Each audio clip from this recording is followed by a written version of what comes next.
बाहेर आधार कार्ड काढायची सुविधा नाही, इथंच असल्यामुळे आम्ही इथं येतोय. 2-3 दिवस झालं परत गेलो. सकाळी किती वाजता? 6 वाजता. 6 ते आता पुढे 1-2 6 ते फक्त 1 वाजेपर्यंतच आहे, नंतर बंद होतं. नाव पूर्ण नाव काय तुमचं?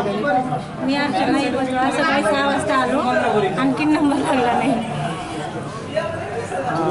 आधार कार्डचं तुमचे नाव दुरुस्तीसाठी आलात का नवीन काढण्यासाठी? नवीन आधार कार्ड काढण्यासाठी आलो. बाळाचं बाहेर कुठून निघत नसल्यामुळे आम्हाला इथे येऊन लाईनीमध्ये थांबावं लागतं.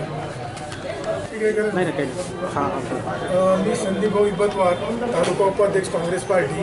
मी अक्षरशः 3 दिवस झाले मी इथं येतोय. म्हणजे मागे गुरुवारी येऊन गेलो, त्या दिवशी माझा नंबर लागला नव्हता. असेच अनेक लोक इथं येतात आधार काढण्यासाठी किंवा अपडेट करण्यासाठी, लहान लेकरांचे आधार काढण्यासाठी. तर त्यांची एवढी हैराणी होते की शासनाने याच्याकडे गांभीर्याने बघितलं पाहिजे. काही मजूरकार लोक असतात, ते त्यांची रोजंदारी सोडून इथे येऊन थांबतात. मग त्यांचा अक्षरशः नंबर लागत नाही. त्यांची जे लिमिट आहे ती लिमिट वाढली पाहिजे आणि एकतर आधारचे सेंटर ओपन केले पाहिजेत शासनाने. तहसीलदारांनी याच्याकडे लक्ष दिलं पाहिजे, कुठेतरी याची दखल घेतली पाहिजे शासनाने. तालुक्यामध्ये फक्त एकमात्र पोस्टामध्ये एका ठिकाणी आधार काढणं चालू आहे की असेच सेंटर तालुक्यामध्ये प्रत्येक सर्कल वाईज किंवा तालुक्यामध्ये 2-3 ठिकाणी किंवा पोस्टामध्येच एक खिडकीच्या ऐवजी 2-3 खिडकी जर ओपन केले, कर्मचारी वाढवले तर लोकांना सुविधा होईल. याची कुठेतरी पोस्ट मास्टरनी काहीतरी सोय करावी, कर्मचारी वाढवावेत आणि तहसीलदारांनी याच्याकडे थोडंसं जातीनं लक्ष दिलं पाहिजे. म्हणजे तुमचा नंबर या ठिकाणी लागावा यासाठी तुम्ही किती वाजता येऊन थांबलेला? मी सकाळी 8:30 ते 8-8:30 वाजता आलोय. माझ्या अगोदर काही लोक आलेले आहेत. जवळपास 5 ते 6 वाजल्यापासून लोक इथे येऊन थांबत आहेत. बोलतो काही लोक लाईनीत थांबवून नंबर नाही लागला म्हणून वापसही गेले. कारण काही लोकांची किरकोळ काम असतात, आडनावामध्ये फरक असते किंवा नावामध्ये फरक असते, त्यांना माहिती नसते.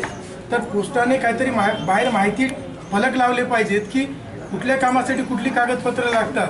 काही लोकांना जे काही लागतात डॉक्युमेंट्स, त्या डॉक्युमेंटची माहिती नसते. तर बाहेर त्यांनी फलक लावला पाहिजे की बाबा तुमचं नाव बदल करायचं, त्याच्यासाठी काय घेऊन आलं पाहिजे, आधार घेऊन आलं पाहिजे, इलेक्शन कार्ड घेऊन आलं पाहिजे, आणखीन काय लागते, त्या सगळ्या गोष्टीची माहिती फलक लावला पाहिजे बाहेर की जेणेकरून लोक जागरूक होतील, त्यांना माहिती होईल.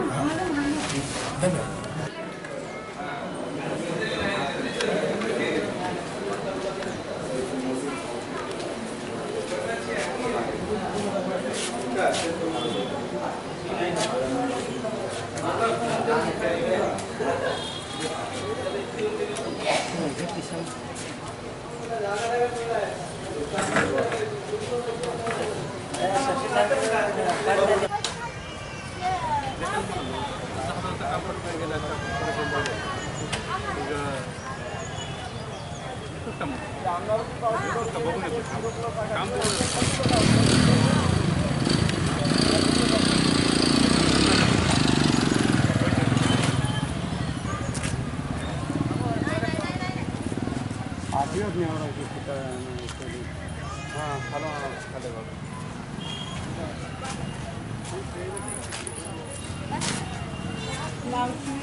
सकाळी लवकर